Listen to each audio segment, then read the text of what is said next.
movies, so I'm in. No. Yeah. She's like, this is amazing. I don't even know what I'm doing. I don't have enough hands. Their men have 3 hands, and they're like, feeble humans. How did you even make it this far with just 2 arms? Everyone knows a real man. Come on, evolution, you slow bastard. You're trying to like will one into existence. For sure they know about aliens, though. For sure they do. They've got to. For sure they got to know about Jesus too. Well, there's just for sure. There's too many unexplained things, like how, you know, with the dinosaurs, they apparently died out, you know, once the asteroid hit the Earth and whatever. Mm-hmm. I don't think that dinosaurs like, oh, the asteroid hit the Earth and everybody was dead. You know, okay.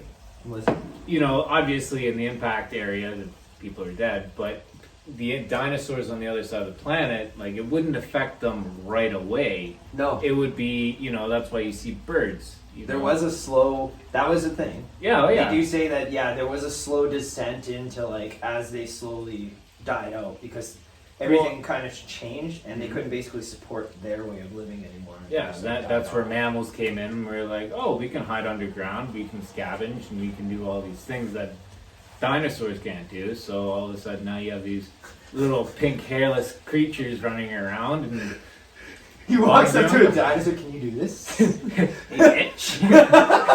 I can hold a spear. He's like a little shrew dude. He's just like, look what I made out of a stick. It's my time now. The time of the stick holders. He doesn't even know what to call himself. I am stick holder. Oh man. Hey Fred, we're called stick holders now. Yeah. They're always changing things. What is it with this world? First we were hole diggers, then we were tree climbers, and now we're stick holders. What the hell? Now some guy made a wheel? What the hell? He just hates it. I bet you that hate for technology's been there since day one. The dude who discovered fire, everyone's just like, I hate that guy. Oh, absolutely. That guy's a dick. I love Night. Night is great. He's an anti-nighter. You're an anti-nighter, you know that? Anti-nighter. That's a new one. Right? How dare you bring light into this darkness? Yeah. It's like, how am I to reflect? How? With all this light around. How am I supposed to shiver in the cold? Bringing your heat and light everywhere. You're bringing your bastards. heat and light. Just the thought of someone being upset that you created fire. He's just like, I'm not doing it. You know what? I'm not creating fire. I'm not going to do it. I'm not giving in. I'm going to shiver in the cold like a man.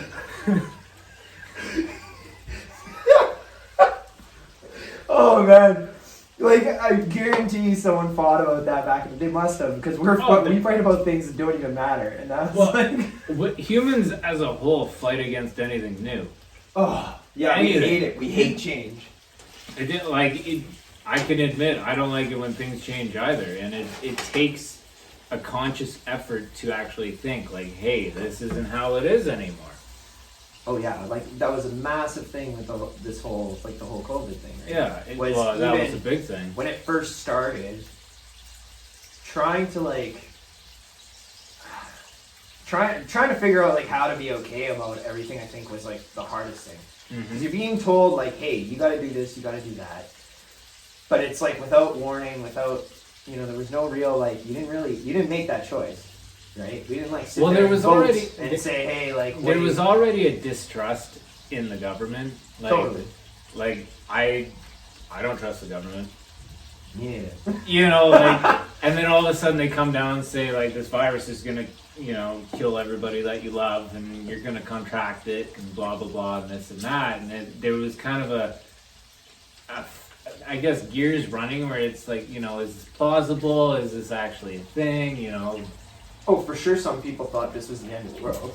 Oh, absolutely. 100%. And it's kind of hard to, I don't know, how do you get people to be on board when they don't fully understand something? Well, that's what I think the biggest issue was. I think the biggest issue is that we don't have enough transparency. I think we live in a time where, because of technology, and the accessibility we have, like I can talk to anyone I want, right? Yeah. Really, if they want me to, it's that easy. I can just like message them, whatever. I've even actually on my workout videos have had like other DJs, whatever, be like, you know, thumbs up. I'm like, I don't know you. Like, you just popped up because I put like your thing on here, and now you're like giving me props. I'm like, that's wild. Like, well, it's you funny. know what I mean? Social media is supposed to bring us together, but if anything, it's driven us so far apart because now everybody's in camps. You know, everybody's in their own little camp, and it's, you know, me and some guy from Texas agree on something, all of a sudden now we're linked, you know, and it's just a weird way of, I don't know. You're right with the transparency thing. I think. Well, I think I'm just saying that like the government, we needed that. Like we needed the government to be like, here's exactly what's going on. Yeah. And everyone's like, oh, they did this. Like, you know, they gave us numbers, whatever. It's like, no. Like there was reports of things being faked, numbers being faked.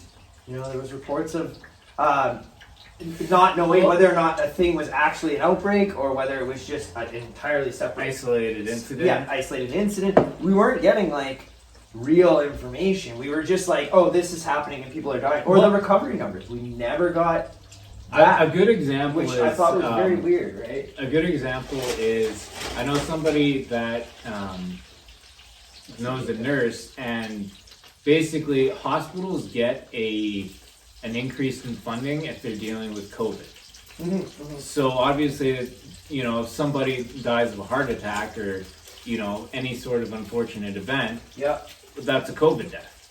Yeah. Because now all of a sudden that hospital has not necessarily an outbreak, but they're dealing with COVID, so now they get more funding.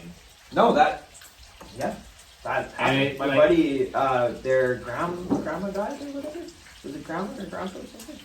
But it was over this whole thing. Yeah. And they had written on the thing, COVID. It was a COVID death. Wait. And it was cancer. Like they were going, you know, it's a tough time and everything. That's interesting. Like, do you think that that's right or wrong? It's entirely wrong. You think? Because I see like on a even from a hospital side where if they're like, hey, if this is going to increase funding, like, what does it really matter? You know what I mean? Like, I'm trying to like figure out a way that in my head that you can like, rationalize this, right? Where it's like, well, we're just making it better for our patients. Are they though? I don't know. That's what I'm asking, right? I'm putting that question out there. It's like, you know, like how I don't see an increase in nurses' wages. I don't see an increase in, you know, medical equipment that gets produced or whatever. You know, hospitals all seem to be staying the same, yet, you know, more funding is getting put towards them. So where's that money going? Yeah, I agree there. Like, if let's just completely step away from COVID and look at hospitals in general. I think there is definitely a bit of an issue of, like, we kind of need to figure out what we're doing there. Like, when you go to a hospital, you know what I mean? Like, it tends to still take a long time. That was supposed to be fixed. I think it was like almost a decade ago. They had like this whole policy coming in that they wanted to change that, but it's still like it's challenging. Like every time I've ever been in one, there's a lot of even though we're paying so there's a lot of bureaucracy. There's a lot of like you were saying how your girlfriend had to get her teeth. Remember when we were talking about that? And I was like, hey, be careful. Like they won't just like fix it. They'll rip it out and then call it a day. Like when I got my stitches, for instance, like the guy, he wasn't like a plastic surgeon doing a good job. Like I have a pretty wicked scar. Yeah. You know what I mean? And he was just a guy, like when he was doing it, he's just going in and, you know, it's kind of like, well, we're paying all this money into this institution. Like, you know, should we be getting more out of it? Like, where is it? I agree with you. Where is all this other funding going and stuff like that? Right? I just find it very unappetizing for any sort of government to, like, you hear all the time on these bullcrap stuff that these like city councils are doing, and it's like, oh, we're going to increase funding on such and such, and it's only going to cost $80 million.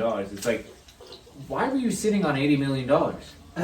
You know what I mean? Like, it trickles in and it's taxed, and you know, it's not just a lump sum of whatever, but it's like, how about you take half of that and put it into a housing thing? You know, and I just always racks my brain how they, you know, they have $80 million to throw on this and that and whatever, but it's like you hear about a housing project or whatever, that's $2 million. Yeah. I totally know what you mean, man. Like, where did this money come from, and how come you decide? Like, how'd you come up with that number? Taxes, but no, but you know what I'm saying. Like, how is it right now? We all of a sudden have 80 million, and and right now it's going to the highways or something. Yeah. But it's like, well, we've got let's say we've got all these roads inside the city that are potholes or whatever. How come we can't put it to that? Well, we've decided that we're putting it to this. It is weird where the money goes. Like, maybe if we had more control over our tax money. I think if you could choose where your tax money went. What it should be That'd be interesting. is it should be a website on the obviously on the internet. Can you grab me? You mean what? Please. Obviously on the internet, he says. This website on this wooden board back here. Yeah. I've created a whole new thing. An F-fire. But any sort of finance or project anything that the government, that our taxpayers go towards, we should be able to look up. I agree. We should be able to type in where did my tax dollars go today? And then, it should say X amount went to this, X amount went to that. Well, and it should be daily, you could see full transparency, but not just that. That would be interesting. Politicians, if you're elected into office, you are revoking your life as a private citizen because you're no longer private. I like this. Matt for mayor. Well, no, I'm just saying, not necessarily dredging up all their bullcrap that they might have said in 1986. I think that's silly. It is. Yeah, it's a little silly. We've moved on. You don't need to focus on something someone did. Yeah, exactly. But from that point forward, everything should be on the table. Your tax returns, where you get any sort of money, because I don't know about you, but why does a politician have to ride around in a $90,000 Mercedes if he's working for the people? I don't, dude. Some of those things are their jets. Jet yeah, places. like a private jet. I really don't understand how that happens. Like, how you can even justify that. It's like, I need this. It's like, why do you need this? Not just that, but I remember hearing on a radio station in Vancouver. There was a what are they called? Premier, not Premier. Well, Premier is the province. The province, but what's the underneath guy? Municipal, so the mayor.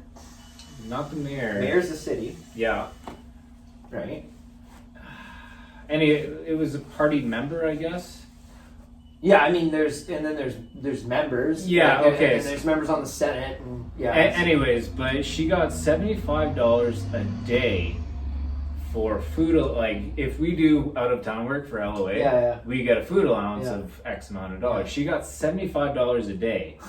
And to defend this, I heard it on the radio station. She said it's well, if I'm taking a lunch and using it, I'm pulling a full day. It's like, shouldn't you be pulling a full day every day? Because that's kind of what we elected you for. Yeah. There's such a gross. That's hilarious. She's like, well, I'm working. Well, it's like, that's your job. Just the way that she worded it, where it's if I'm pulling a full day, that's a long day for me. And it's here we are. We work as carpenters. We work 8-10-hour days, sometimes even longer. Oh, for sure. But we get scraps compared to, we don't get our lunches paid for. We don't get anything extra. We get our paycheck for the time that we use, that we're literally renting to the company. There's a lot of companies who won't even pay overtime. Won't even. Yeah. They always try to scheme their way. I used to work a lot of weird, yeah. I used to work a lot of overtime, and I came to the realization, it's okay, I'm making good money past the 8 hours that I'm already worked, but more than half of that goes to income tax. Mm-hmm. Mm-hmm. That's why I stopped working overtime, because why the hell am I giving the government more money than they already have that they're going to spend $75 on? Well, and then when you hear a story like that, that's where it gets tough, right? Yeah. Is all of a sudden you're like, what am I doing here? And there is a weird, our world evaluates what people's jobs are worth in the weirdest ways. If you didn't have, the guys who are plumber.